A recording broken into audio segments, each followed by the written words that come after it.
Hello everybody, it's the Legend Ranger signing on, and you know it's that time again where we delve in and discuss what would happen if a certain green-haired hero wannabe had the power of the Kyuubi Chakra Beast. Right, we'll be right back after that intro. Hit it! That's a real hot album, homie. I wonder who wrote it. Oh shit. Oh, Jay, pray them niggas go away. Oh, we sell the clowns around it, look like circus show. This is not the album either, these are just some throwaways. This shit's still so cold when it drop, it's gonna be a motherfucking snow day. Hey, boy, it's good and he knows it. He don't say it, he shows it. I'm just like DeRozan. If I shoot it, it goes in. I'm in Cali just coasting. Get him so wet, then he coasters. I got a selfie with Oprah. I just ain't ever posted. And I'm in my happy place posted. I ain't frowned since '06. I ain't cried since '01. My bad, like Six Flags in your house is no fun. You can come back to mine though. You Brandon Cupid is fine though. We gon' end on a high note. Okay, so before we get this show started, I need to address a couple of continuity issues with the last part. First off, the whole Izuku getting the hero named Deku as an idea, that did not happen. I'm retconning that officially, and instead he's gonna get the hero name idea Kyuubi from Ochako, because he thinks about it like that old myth with foxes, with the nine-tailed fox. So that's how Deku gets his inspiration for a hero name in this continuity. And beyond that, I don't really think that I made any more mistakes, but I could be wrong, so leave a comment down below and tell me if I made a mistake. Okay, now into the story. Let's pick up right before the sports festival, because I think it's right about now that All Might would have a sit down and talk with Midoriya about himself as a hero and how he's looking for his successor. So we're finally gonna get All Might telling Izuku about All for One for All. I'm gonna get it one of these days, I swear. He's gonna tell Izuku about One for All and how he wants to pass it down to Midoriya. And Izuku, he's gonna be extremely honored by this. He's probably gonna go on one of his little mutter tantrums, where he's just surrounded by the word mutter. So All Might's gonna snap him out of that and explain to him that he needs to make a big impression during the sports festival. Now, I don't see All Might giving Izuku One for All immediately, but I do think that he will after the sports festival, in order for them to get proper time to train with it. Basically working off each other. So, now that little bit of house cleaning's out of the way, we're gonna move on to the sports festival. Ooh, sorry. The sports festival. So, the beginning starts out normal with Todoroki declaring war on Izuku. And this stems more now from the fact that he saw All Might in Izuku's corner, just like in the anime. So now let's get into the meat and bones of the sports festival. And to get to these meat and bones of the sports festival, we're gonna have to tackle how Izuku is gonna handle the obstacles for the first round. So I see him using the Kyuubi cloak right off the bat, using it to maneuver out the doorway. So Izuku gets out the doorway. Now he sees the robots. Obviously, he's gonna smash through them, because the cloak provides him with enough strength to the point where he can smash through them, as we discussed in the entrance exam. So he's not going to be having much trouble with that. The 0-pointers, he's just going to be able to climb over or straight up jump over if he basically pushes himself into it. So he crawls and jumps over the 0-pointers, making his way towards the next obstacle, and he's keeping decent pace with Todoroki. I mean, he's not in the... I'm gonna say that he's around second place right now. Bakugo is just starting to get fired up, so we can't really blame him for lagging behind.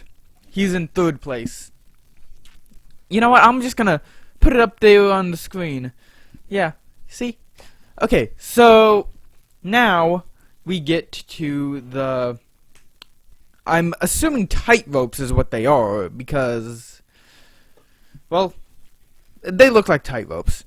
So, obviously, Todoroki's not going to have much of a problem getting through these. And I'm going to say that Izuku is going to manage to get it through them with slightly more difficulty than Todoroki, keeping himself in that second place.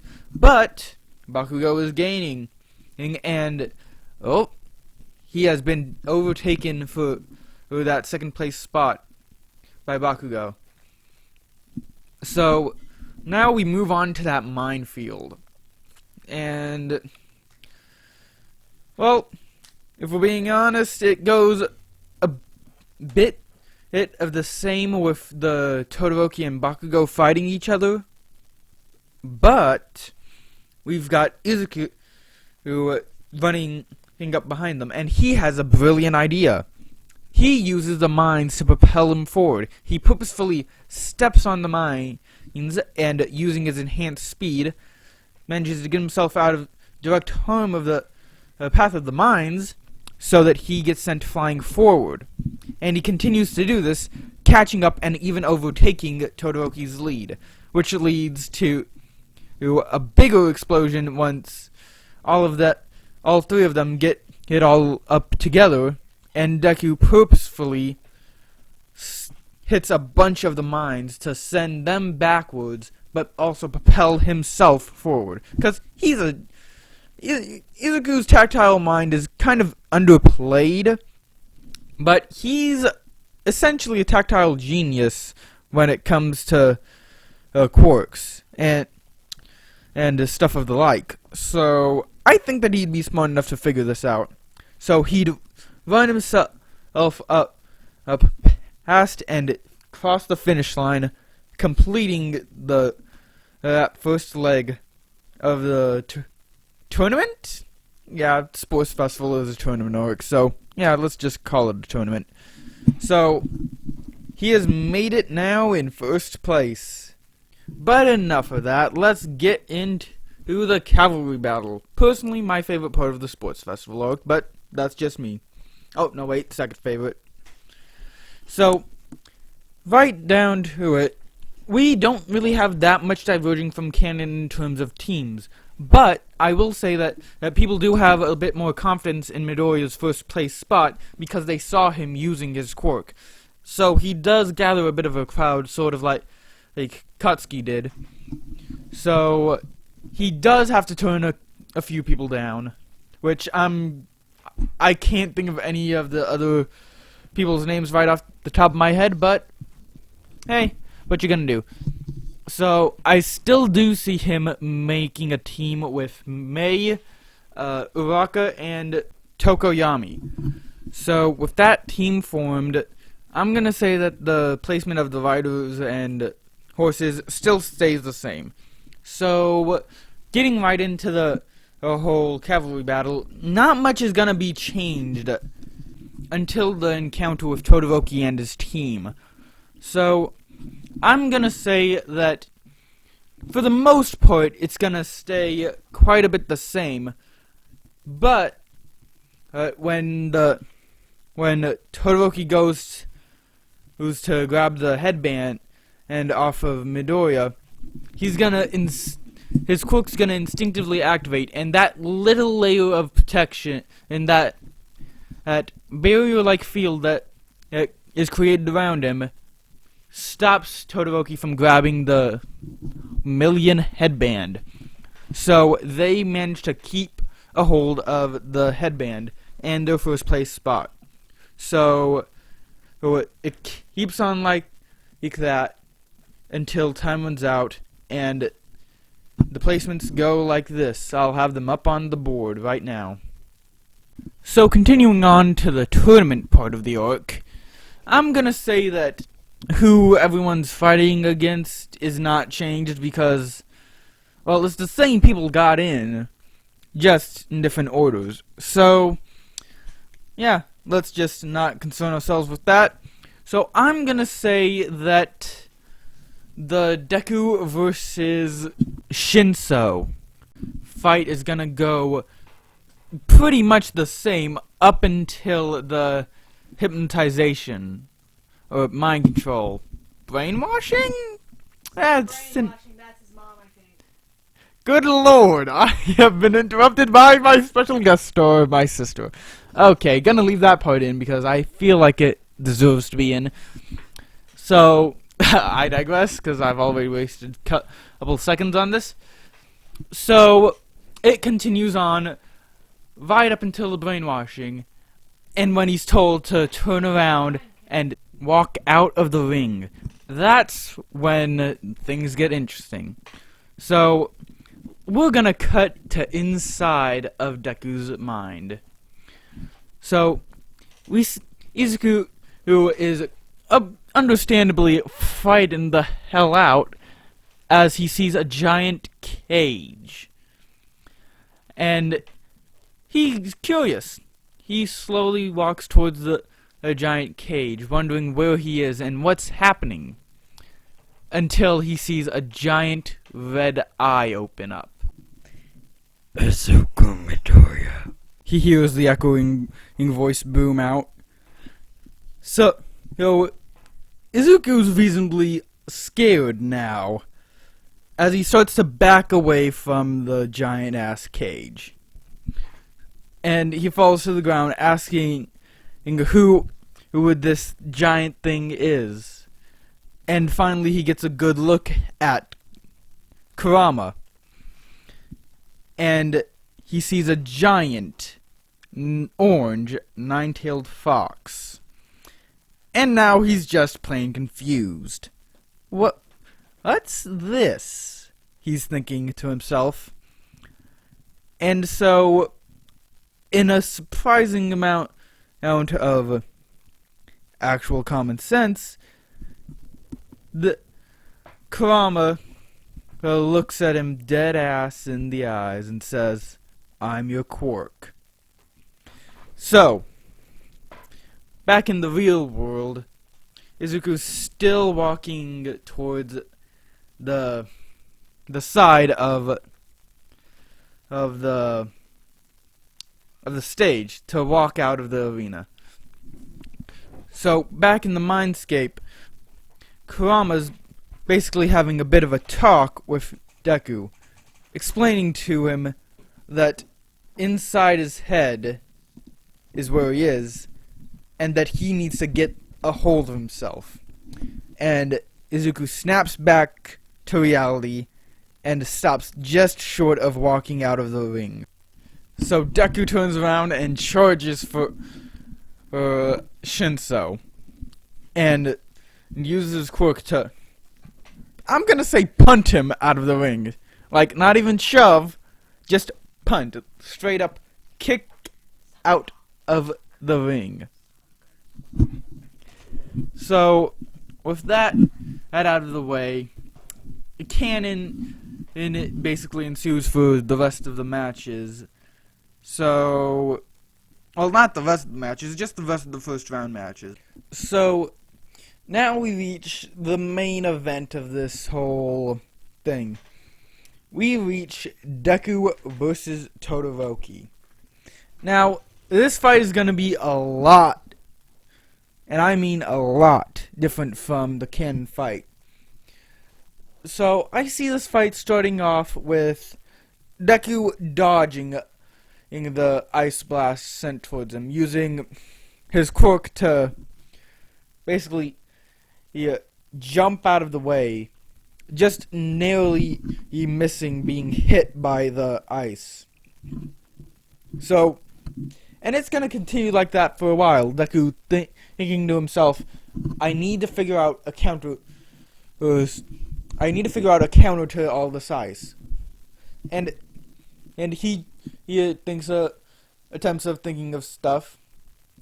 For example, he thinks that getting in close to Todoroki would be a good idea, but then he realizes that the closer he is, the faster the ice will come at him. So he disregards that idea.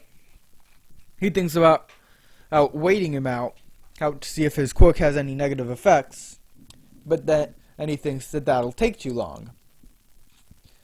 And finally, caught up in his thinking, he's gonna get blasted by ice and encased inside of it.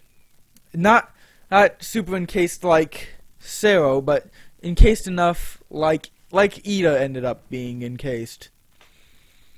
So he's trapped, and the referee Midnight is thinking about calling the match, but Deku says no.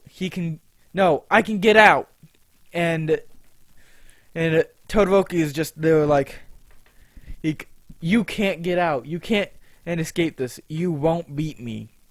And of course, to that, let's refer to the inner world.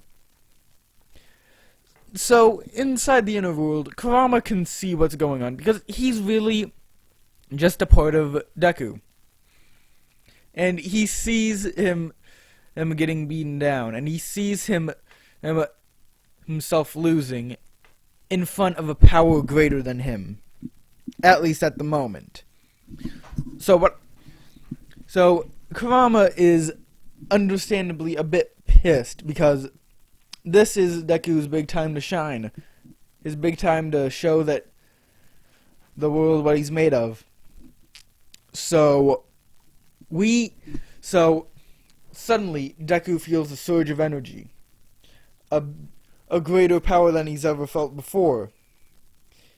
But it's also burning him. He feels like his skin's on fire.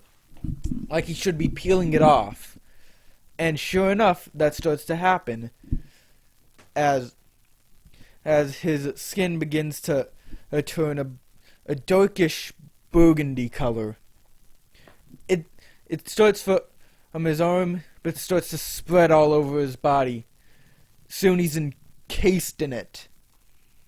And then he breaks out of the ice prison that he's in.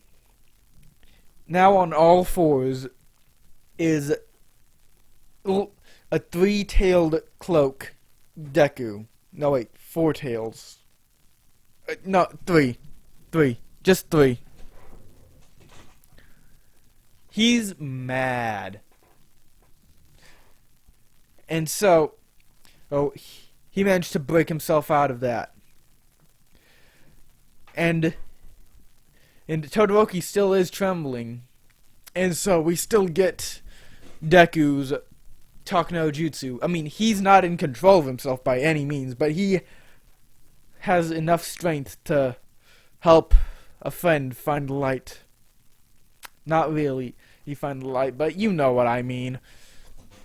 So, the fight continues on with Todoroki now using his flames and his ice. And quite definitively, Deku gets shot out of that ring fast. Just shot out and hit against the wall.